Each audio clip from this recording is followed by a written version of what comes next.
اللہ تعالیٰ نے قرآن مجید میں فرمایا ہے کہ ان الذین آمنوا وعملوا الصالحات لہم اجر غیر ممنون۔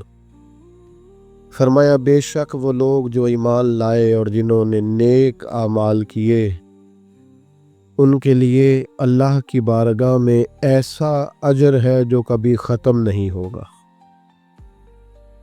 ان کے لیے نہ ختم ہونے والا نہ منقطع ہونے والا اجر ہے رب کریم کی بارگاہ میں۔ نبی کریم صلی اللہ تعالیٰ علیہ وسلم نے فرمایا ہے کہ اگر کوئی شخص کوئی نیکی کا کام کرتا تھا اور پھر اگر وہ بیمار ہو جائے یا کسی سفر میں چلا جائے تو فرشتوں کو حکم دیا جاتا ہے کہ اس کی نیکی لکھتے رہنا، اس کا اجر لکھتے رہنا، اس لیے کہ مومنین کا اجر کبھی ختم نہیں ہوتا۔ آپ کبھی غور فرمائیں کہ جب اتنا کسی کو اجر ملتا ہے، اتنا اجر ملتا ہے کہ وہ کبھی ختم نہیں ہوگا، تو پھر کرنے کا کام یہ ہے کہ ہم خیر کے کاموں کی منصوبہ بندی کریں، ہر وقت کوئی نہ کوئی عمل صالح کریں۔ کسی شخص کو اگر پتہ چل جائے نا کہ اس بزنس میں پرافٹ ہی پرافٹ ہے، اس کے اندر نفع ہی نفع ہے، تو وہ تو اس کی کئی برانچیں بنانی شروع کر دیتا ہے۔ وہ کہتا ہے یہاں بھی کھول لوں، یہاں بھی کھول لوں، یہاں بھی کھول لوں۔ تو بھئی نیک اعمال ایسا اجر والا عمل ہے کہ جس کا اجر کبھی ختم ہی نہیں ہوگا۔ اب کیا کرنا چاہیے؟ اب بہت سارے نیک اعمال کی منصوبہ بندی کرنی چاہیے۔ اور وہ عمل کیسے کرنے ہیں؟ دو تین چیزیں ہیں۔ سب سے پہلی، کوئی بھی نیک عمل کرے تو اپنی نیت کو درست کرے، حسن نیت کو اپنائے۔ نیتوں کا بگاڑ، ارادوں کی خرابی، یہ اچھے بھلے اعمال کو ضائع کر دیتی۔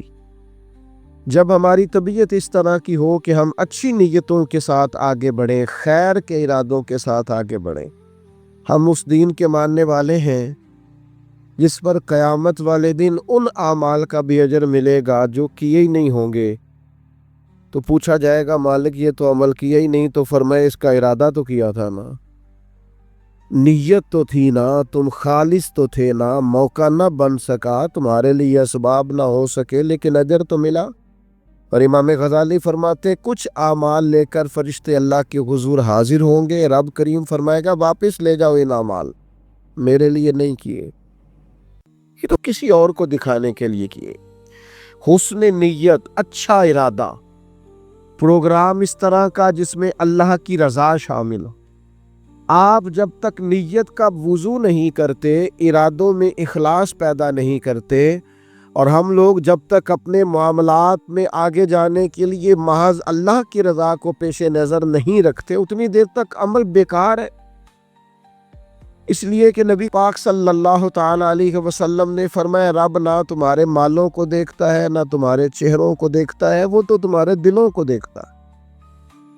تو سب سے پہلے تو باطنی طور پر یہ بہت سارے لوگ ایسے ہیں زندگی میں آگے جانا چاہتے ہیں، بڑھنا چاہتے ہیں، لیکن ان کے ساتھ حسن نیت کا ساتھ نہیں، ارادوں میں خلوص نہیں، وہ جو منصوبہ بندی بنا رہے ہیں اس کے اندر اللہ کی رضا شامل نہیں۔ تو مجھے بتائیے جب اللہ کی رضا ہی شامل نہیں ہوگی تو اللہ کی مدد کیسے شامل ہوگی؟ اللہ کی مدد اس کام میں شامل ہوتی ہے جس میں اللہ کی رضا مطلوب ہو، اور جب مطلوب ہی اللہ کی رضا نہ ہو، دنیا داری، شہرت، پیسہ، مال، دولت، کچھ مل جائے، کچھ اصول ہو جائے، مجھے بھی کچھ جاننے لگ جائے، تو پھر جس طرح کی نیتیں ہوتی ہیں اسی طرح کا اس شخص کو اس کا پھل بھی دیکھنے کو ملتا ہے۔ سب سے پہلے تو اچھی نیت کسی بھی عمل کے لیے، اور اس کے فوراً بعد مناسب منصوبہ بندی۔ مسلمانوں کا آج سب سے بڑا مسئلہ یہ ہے کہ یہ کام کرتے ہیں لیکن کسی منصوبہ بندی کے تحت نہیں کرتے۔ ہم اپنے کاموں کو مرتب نہیں کرتے، نظم و نسق کا حصہ نہیں بناتے، ہمارے کام بے ترتیب ہوتے ہیں، الجھے ہوئے ہوتے ہیں۔ ہم جن پیارے نبی کریم صلی اللہ تعالی علیہ وسلم کے غلام ہیں، حضور ہر کام کرتے تھے تو مناسب منصوبہ بندی کے ساتھ فرمایا کرتے۔ جنگ بدر کا موقع ہے تو نبی پاک علیہ السلام نے پہلے مجلس مشاورت मुनक्किद की है, सहाबा से राय ली है, उसके बाद सफ़ों को सीधा कराया, हर आदमी की उस मकाम पर ड्यूटी लगाई, और फिर अल्लाह के महबूब ने मुसल्ला बिछा के अल्लाह से मदद का सवाल किया। जंगे उहद का मौका है तो सरकार ने ड्यूटियों को तकसीम फरमाया। एक छोटा सा हिस्सा सहाबा का, एक जमात जिसकी ड्यूटी थी कि ये दुर्रा तुमने नहीं छोड़ना, तो एक दुर्रा ही छोड़ा उन्होंने। तो उसका नतीजा बहुत सारी शहादतों की सूरत में सामने आया है। जंगे खंदक का मौका है तो सरकार की मनसूबा बंदी देखें। 10,000 का लश्कर मदीने पे हमला आवर था, ठंड थी, कहत था, तो मदीने के तीनों जानब तो मकानात थे, काफिर दाखिल ही नहीं हो सकते थे, कोना खाली था। तो नबी करीम अलैहिस्सलाम ने सहाबा से मशवरा किया तो हजरत सलमान फारसी ने कहा खंदक खोद लेनी चाहिए।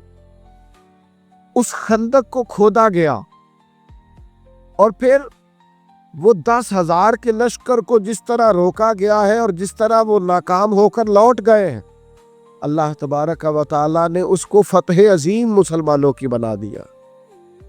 फतेह मक्का का मौका आप देख लें तो हुजूर की मनसूबा बंदी देखें। सबसे ज्यादा दीनी लोगों को जरूरत है मुनासिब मनसूबा बंदी। ओ अल्लाह खैर करेगा जी, ओ बिस्मिल्लाह जी तुसी आ जाओ। ओ खुदा के बंदे, जिन बुजुर्गों का आप नाम ले रहे हैं और जिस दीन की आप बात कर रहे हैं, वो दीन ही मनसूबा बंदी का हुक्म देता है, हिकमत अमली से और तदब्बुर से चलने की बात करता है। वो दीन ही कहता है कि आप चीज़ों को मुरतब करके करें, बेतरतीब और बेढंगे। यानी एक शख्स के बिखरे हुए बाल थे, उलझी हुई उसकी हालत थी, तो नबी पाक अलैहिस्सलाम ने देख के फरमाया कितना अच्छा होता अगर ये कंघी कर लेता था, ये सवार लेता अपने आप को। पसंद किया नबी पाक। आप अच्छी मनसूबाबंदी के साथ आगे बढ़ें। आप किसी काम के लिए लवाजमात भी जमा करें, पर आपका उसके लिए तरीका कार मुरतब करना। एक बड़ी सादा मिसाल है, काम को काम सिखाता है। जब आप कोई काम करते हैं तो काम करना आ जाता है, लेकिन जब काम लोग करना ही नहीं चाहते फिर उनको काम करना नहीं आता। काम को काम सिखा देता है। हुजूर फतेह मक्का के लिए तशरीफ ले गए तो नबी पाक अलैहिस्सलाम ने सहाबा किराम से फरमाया हर आदमी अपनी अलग से आग जलाएगा खाना पकाने के लिए। ऐसा होता नहीं था रूटीन में। मतलब अब खाना पकाना है 500 का 1000 आदमी का तो ठीक है, एक जगह पे खाना पक सकता है, देगें पका नहीं लेते हम लोग। फरमाया हर मुजाहिद अपना चूल्हा जलाए। तब जब 10,000 चूल्हे जले तो उनके ज़हन में तो नहीं था ना कि एक एक बंदे ने जलाया है। वो जब चढ़े पहाड़ियों पर कुफारे मक्का और उन्होंने मंजर देखा तो उन्होंने कहा ये तो कोई लाखों लोग आ गए, ये तो बड़ा अजीब सूरत हाल है। उन पर तो रोब तारी हो गया।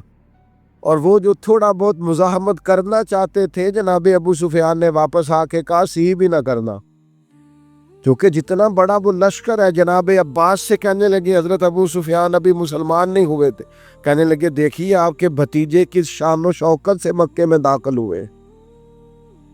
इस्लाम किसी को दिक्कत नहीं देता, लेकिन नबी पाक अलैहिस्सलाम ने फरमाया फतेह मक्का के मौके पर कि तंग गलियों से दाखिल होना है हमने मक्के में।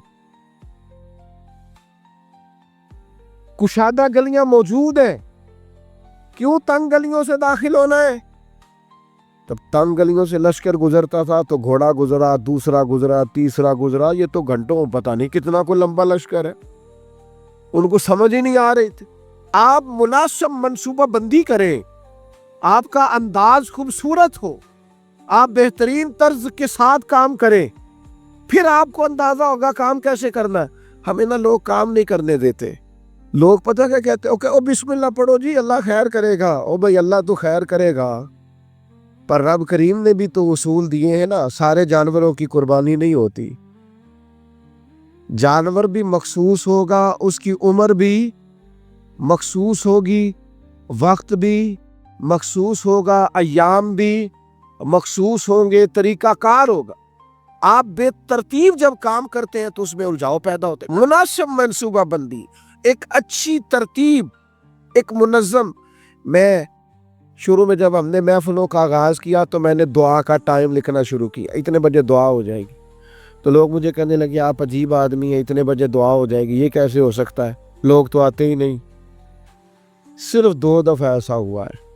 زیادہ نہیں کہ دعا کے بعد لوگ آئے اور انہوں نے کہا محفل ختم بھی ہو گئی 2 دفعہ، پھر ان کو پتہ چل گیا کہ یہ واقعی ختم کر دیتے ہیں، پھر ٹائم پہ آنے لگ گئے۔ کوئی لمبی محنت نہیں کرنی پڑی، کوئی ہمیں زیادہ نہیں وہ کرنا، کچھ بھی نہیں، کوئی ہمیں زیادہ اس میں دشواری نہیں ہوئی۔ آپ نظم بنائے، نظم۔ میں جن محافل میں شرکت کرتا ہوں دوستوں کو پتا ہے یہ ٹائم پہ آتا ہے